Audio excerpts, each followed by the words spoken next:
Wadi Rum, czyli tej marsjańskiej pustyni, jak na nią mówią. Tam mam już załatwiony nocleg w jakimś namiocie, rajd jeepem po pustyni i jakieś tam dodatkowe atrakcje.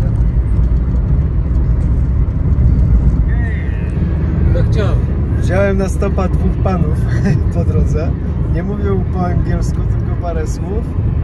Ja po arabsku nie mówię, ale dogadaliśmy się na zasadzie pokazywania palcem. Chcą się zabrać do jakiejś miejscowości, która jest tutaj niedaleko. Hello! Hello! Hello! That's it! Welcome Jordan! My name! Super! Z reguły to jak jedziemy gdzieś, to bierzemy stopa, tu na odwrót. What's your name? My name? My name... My name Sylvester. Sylvester. Sylvester. Okay. Okay, ahlan. What's your name? Welcome Jordan. Welcome. Eid. Eight? My name is Eid. And Omar. Okay. Nice. Very nice. Trochę łamaną angielszczyzną, trochę na migi dowiedziałem się, że ten starszy pan, który przed chwilą wysiadł, jest pasterzem osłów, a ten, który jest w tej chwili za mną, to jest policjantem. Jedzie do pracy. Wiecie, można się dogadać nawet w kraju arabskim, gdzie ktoś zna 10 słów. I nie, bez pomocy translatera. No i zbliżamy się do Wadi Rum. Jeszcze kilka kilometrów, jestem na miejscu. Tam ma mnie odebrać organizator.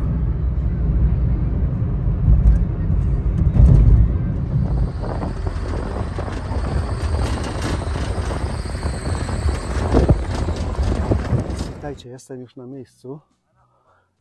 Na Wadi Rum, czyli na tej czerwonej pustyni, jak to mówią, marsjańskiej, ale to chyba jeszcze nie w tej części. Zostałem przydzielony do grupy Polaków z Gdańska. Małżeństwo z synem. No właśnie wdrapują się, żona została jednak, a oni wdrapują się na ten szczyt. Tak zastanawiam się, czy też tam nie wejść. Właściwie nad czym się tu zastanawiać. Trasa na szczyt nie jest taka prosta, łatwa i przyjemna, jak to było na Petrze, bo tu nie ma w ogóle trasy, żadnej drogi, trzeba łazić po kamieniach.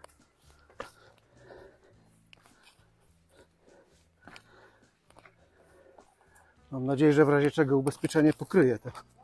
Zachciało się wspinaczki na stare lata. Widzicie gdzieś tam za mną drogę? No nie widzicie, ja też nie. A wejść trzeba. Jest dobrze. Jeszcze kawałek przede mną. Tak troszkę pionowo po kamieniach, ale damy radę. Jak nie ja, to kto? A widok jest piękny z góry, chociaż to jeszcze nie szczyt. Za to słońce już u góry. Trzeba będzie jeszcze zejść. Andrzej zaszalał, poszedł na sam skraj szczytu.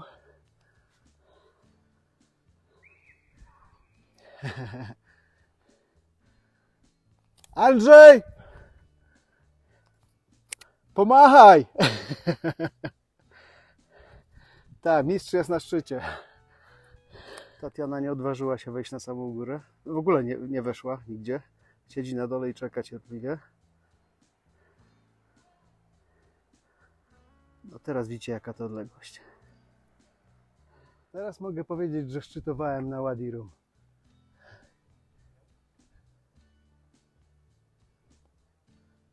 Teraz trzeba wrócić tą samą drogą.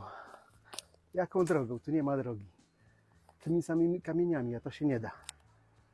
Z drugiej strony zawsze masz jakiś wybór. Dobra, czas na zejście. Taka mała dygresja, nie wiem, czy zauważyliście, że w Małej Petrze skały były koloru takiego żółtawo-stalowego, w zależności od tego, no, w jakim słońcu było. Ja byłem o wschodzie, więc może dlatego. Petra była pomarańczowo jasno-czerwona, można powiedzieć. Natomiast tutaj skały na Wadi Rum są beżowe.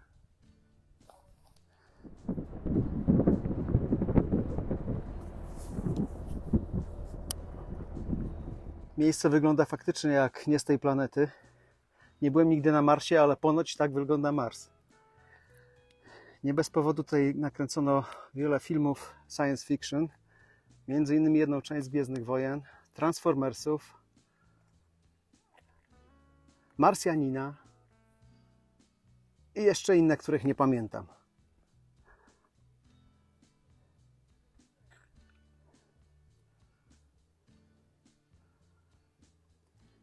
A tam idzie samotny Beduin. Dobra rada od kolegi podróżnika, taka ogólna do wszystkich. Jeżeli wybieracie się do Jordanii, koniecznie zabierzcie buty takie górskie, z wysokimi, takie jak ja mam. Akurat w tym momencie się nie przydaje, bo idę po piasku, ale praktycznie w każdym miejscu, gdzie byłem, gdzie są jakieś atrakcje, trzeba się wspinać po górkach, po kamieniach, łatwo skręcić nogę, dlatego adidasy, klapki odpadają. Wujek, dobra rada. Zobaczcie na kolor piachu. Może dlatego też, że w cieniu jesteśmy. Skały wyglądają, jakby błoto po nich ściekało i zaschło. A tu między tymi skałami jest wejście do kanionu. Ponoć ciągnie się parę kilometrów. Ponoć. Tak, idziemy wąwozem. Przed nami nasz przewodnik, Magic. Hello. That is 1,400 years ago. That's like Arabic.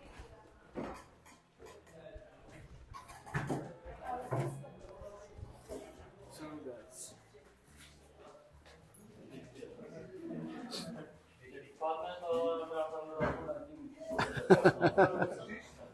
Iwo, dasz radę.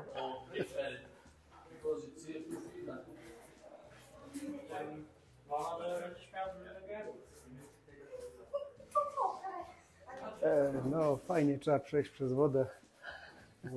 Pali mnie, tylko żeby telefon nie wpadł.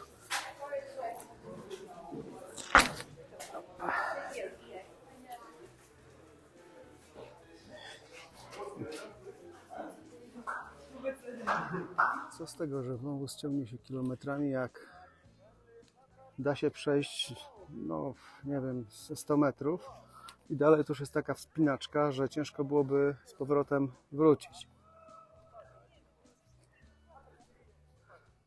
Wychodzimy z cienia.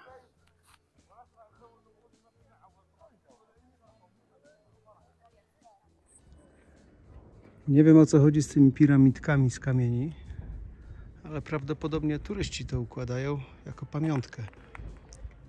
Trochę mi się to kojarzy ze Strzelinem, z górami stołowymi, tylko tam nie są kamyczki, tylko różnego rodzaju kije i patyczki, które podtrzymują skały, żeby się nie przewróciły.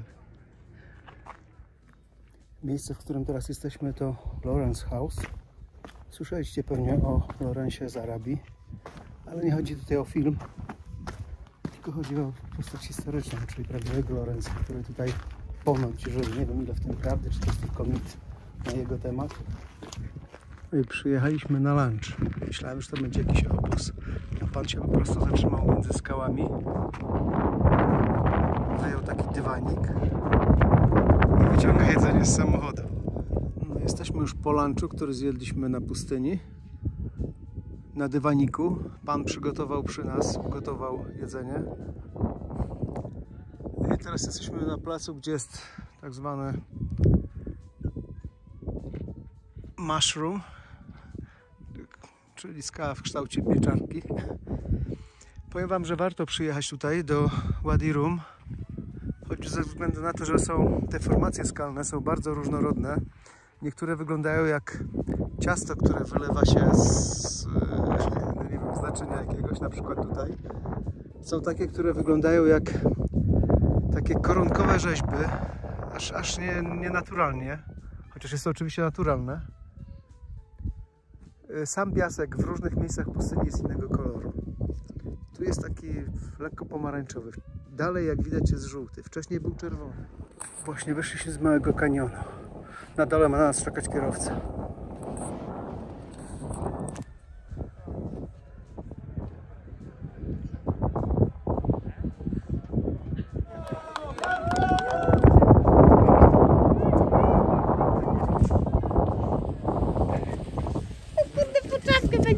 wrócić. Zbliża się zachód słońca i każda skała zajęta przez turystów.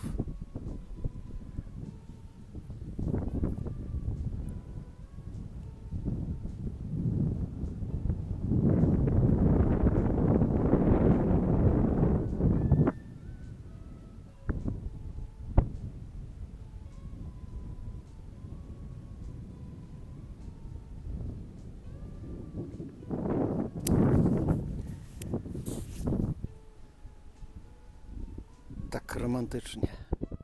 Pobudka wstaje kolejny dzień. Jest po 7 w nocy, było 5 stopni, ale nie zmarzłem. 2 koce i kołdra dały radę. Dobra, trzeba wstawać.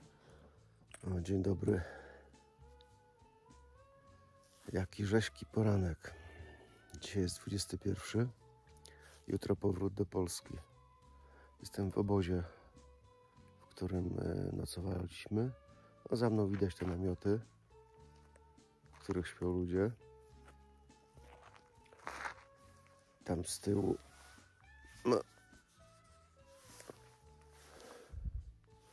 jest toaleta, łazienka.